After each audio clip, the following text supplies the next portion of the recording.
What's up, guys? Welcome to today's video. Today we're going to be addressing CIA in the Black community. This is going to be a list of different attributes within the Black community that we are going to try to discern if the CIA has been actively involved. As you can see by the ranking list, we have Ronald Reagan approved, meaning that this is something that a leader within a Western country or within America would 100% back up and support. Next, we have government approved, because sometimes things happen because of, let's say, a mayor or governor, not the supreme leader or the head of state. Next, we have greedy Black people, because the reality is that some of the shortcomings within the Black community can actually be attributed to greedy Blacks.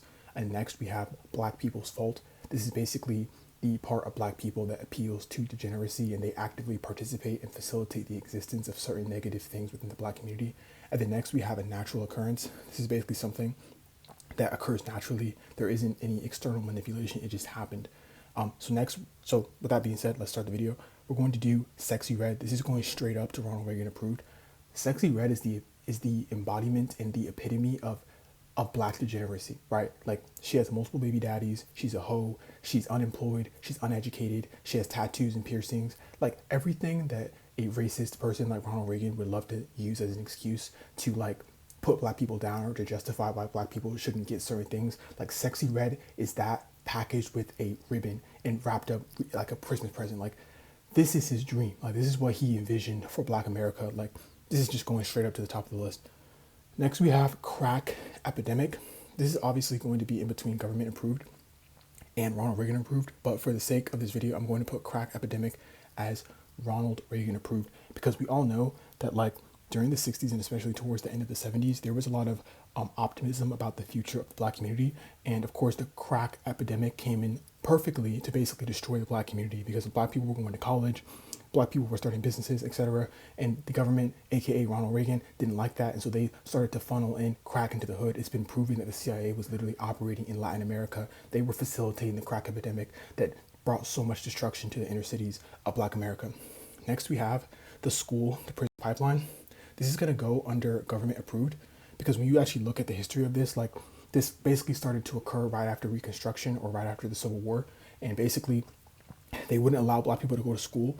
And therefore, a lot of Black people, especially Black men, were excluded from certain jobs. And then on top of that, they wouldn't hire you because you lacked those academic credentials. And then on top of that, they made it a crime to be unemployed. And then, of course, you had a lot of Black people that were either in jail because they were unemployed, or they were in jail because they had committed petty theft because they had a family of 5 to feed. This is basically what we refer to as the system manipulating Black people into poverty. And so they would start with this, like, they send you to some cheap school in the middle of the woods where you had to walk 20 miles each day. That wasn't sustainable, that wasn't enjoyable. And then, of course, it was just a matter of time before you reverted to crime. So this is going to go under government approved. Next, we have MLK and Malcolm. This is also going under government approved, because if you know anything about Malcolm, you know that the government had a lot less dirt on him, which is why they had to get rid of him. Whereas MLK was kind of their, like, he was their favorite, right? There's pictures of MLK with, like, the Rothschilds and stuff like that. Like, he was basically against Black empowerment. He was more for Black excellence, which I feel like I can make a different video about the difference between Black excellence and Black power, because they're not the same thing. But basically, MLK was their, like, perfect government approved Black who would basically help to neutralize Black empowerment people from gaining too much. And so they had to kill them both, obviously. But I would say this is under government approved. Next, we have feminism. This is going to be a little controversial, but I'm going to explain. This is going to go up into government approved, because you have to understand that, first and foremost, feminism is not something that Black people invented. It is basically what we refer to as white people stuff. I'm not going to curse in this video, but you know what I'm trying to say. Like, this is a white person's ideology. And so understanding that feminism came into the equation in the Black community because Black men were basically largely absent, because they were always being locked up, being arrested, being beaten by racist cops for no reason.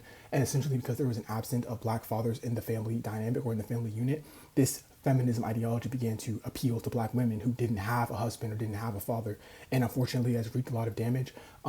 Understanding as well that when you look at the dynamics of feminism within Europe, like, there were wealthy white women that would basically claim that they were oppressed because their rich husband, who was a lord of some village, wasn't giving her enough money to go buy some expensive painting she didn't need. Like, the feminists in Europe were literally not oppressed. Like, I'm so sorry. Like, they would literally sit there and say, well, I grew up in a palace and my rich father didn't give me an inheritance of 200,000 shekels of gold. I'm oppressed. Meanwhile, you had Black people that were literally scrubbing floors for a living. Like, you have to understand, like, what white women in early Europe were considering to be an oppressive state of existence wasn't really oppressive. I'm just being completely honest, especially when you compare it to what was actually happening to black women. So this is government approved. Feminism has not done anything good for the black community. It has just further fostered animosity towards black men for simply existing. Next, we have baby mama culture. This is going straight up to government approved, because when you understand the word culture, like what is facilitated in the entertainment industry sets the precedent for what is the culture, right? And so when you see movies and stuff like that that promote baby mama culture, there's a lot of different black movies about baby mama culture. This is government approved. It has been proven that the CIA has an office in Hollywood and Hollywood has an office in CIA. Don't quote me. And so understanding that, like, take for example, Michael Jordan, right? Like the reason why Michael Jordan became such a big part of the culture is that he was in all of the commercials. His games were being nationally televised, aka entertainment. Like things don't just become a part of the culture for no reason, right? So like the same thing goes with maybe Michael Jackson's Thriller. Like they promoted that his music video Thriller, it was nationally syndicated. His Motown performance, like these things do not become a part of pop culture by accident. And so when you see baby mama culture, you see black women celebrating that they have 4 baby daddies, or you have black men celebrating that they have 5 baby mamas. Like this is a culture of promiscuity and degeneracy that's actually being propagated by government-funded initiatives like Hollywood, like the media. Next, we have the hood. This is also going straight up to government approved, because when you understand that the history of redlining, essentially meaning that black people were being denied home loans to move into certain neighborhoods simply on the basis that they were black, the hood is not something you should be celebrating. It's not something that you should be proud of. Like, you have a lot of black people that are proud that they're from the hood. They're proud that they made it out from the north side or from east side or whatever. And it's like, you were literally put into a subjugated position because of your skin color. It's not something that you should be proud of. You actually should be ashamed. Like, I'm sorry, like, this is nothing to be proud of. You shouldn't be bragging that you're from the hood. Next, we have hip hop. This is also going up to government approved, because when you understand that hip hop didn't start off as this like kill, kill, kill, murder, murder, murder genre. Like when you listen to some of the early artists from New York, which is where hip hop was founded, obviously in I think it started in like the 70s and it kind of began to gain a lot more traction in the 80s. Like they were just rhyming, talking about taking the subway and eating their bacon, egg, and cheese. But because hip hop became so prominent and people started looking at rappers as like leaders, essentially, the CIA and the government started to take notice, and they were like, we cannot allow these rappers who have millions of fans and everyone listens to what they say to gain too much influence. And so they began to infiltrate the black community. Many black executives have talked about this, like music executives, and how the CIA, not the CIA, but the labels began to basically collaborate amongst each other and try to facilitate a system in which the artists would exclusively talk about things that would basically increase the prison population. So this is going straight up to government approved. This is also the same thing with music, but I also want to low-key put this under greedy black people. I feel like just to fill this in, I'm going to put this under greedy black people, because I understand that like when it comes to the music, like these musicians know that they have a voice, right? And so what ends up happening is that a lot of these black musicians, they will sell out for a check, right? Like literally, they will sell out for a check, and they will basically not talk about certain things that could uplift their community, or they'll maybe even endorse a politician that actually has bad political policies for a check. So unfortunately, you have a lot of black people in the entertainment industry, in the music industry, that are basically using their platform for money, and they're not actually trying to uplift their own community.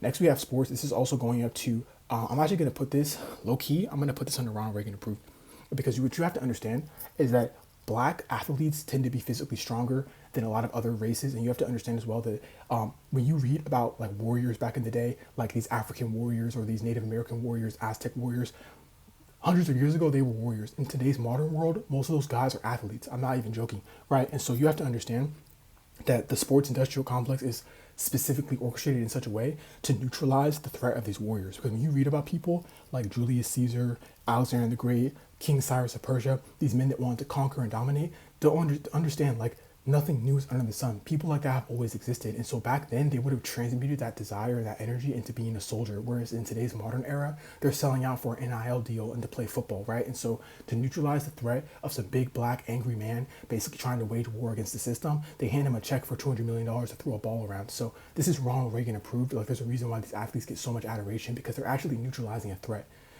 Next we have the Divine Nine. This is going straight up to greedy black people.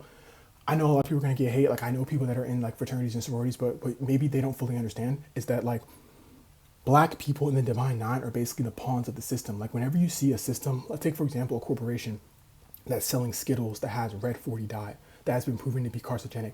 These corporations will want to sell their product to black people. They will then hire a black person as the VP of their division, and then you have innocent, naive black people saying, oh look, there's one of us, and they work for the big corporation.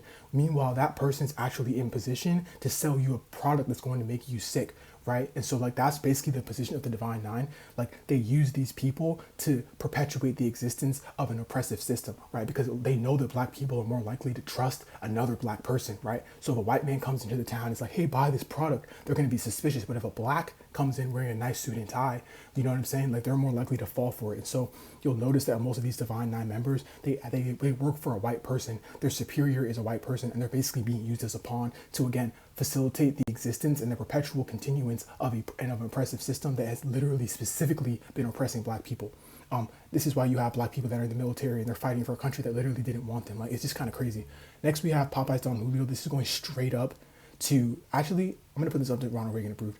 Like when I saw this on Twitter, like I was actually appalled. Like I was like, there is just no way that like Popeyes actually did this. Like there's just no way. Like, I think this is pretty self-explanatory. Like the stereotypes of black people always getting drunk or the stereotypes of black people always eating fried chicken. They had to combine the two and try to make a profit off of it, which is crazy work.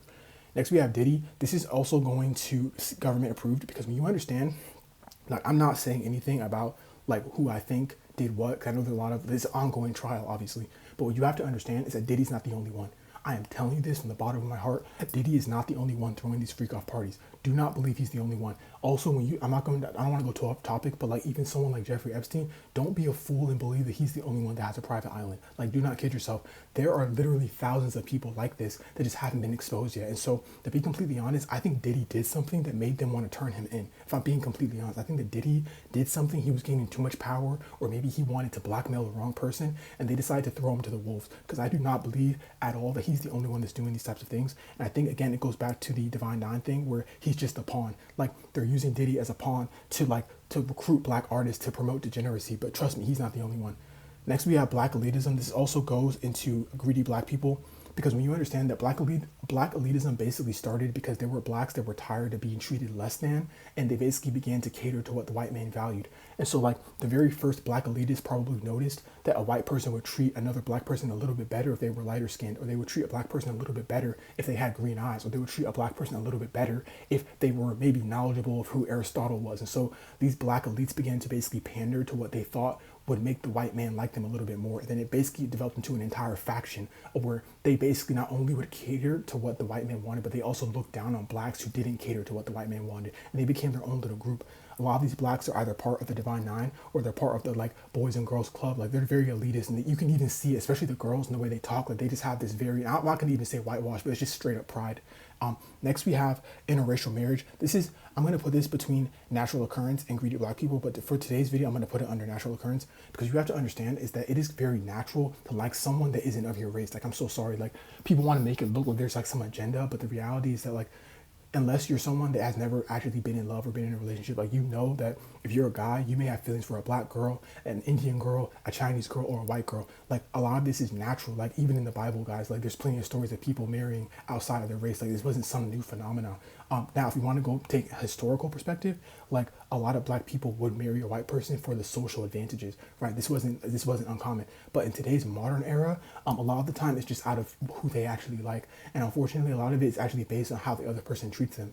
Like the reason why you see the quote unquote passport bros going to Southeast Asia and stuff is that for whatever reason, like I was reading that like in China, there's like a 0.02 divorce rate. Like for whatever reason, like certain cultures in Asia, they value marriage a little bit more. They value like commitment a little bit more. And so as a result, the women supposedly treat men better. And that basically appeals to a lot of men that are fed up with how Western women treat them, right? And so like you have the same thing with like black men, where like a lot of white women fetishize about black men, or you have a lot of white men that fetishize about black women. And so like they'll marry each other for those different reasons.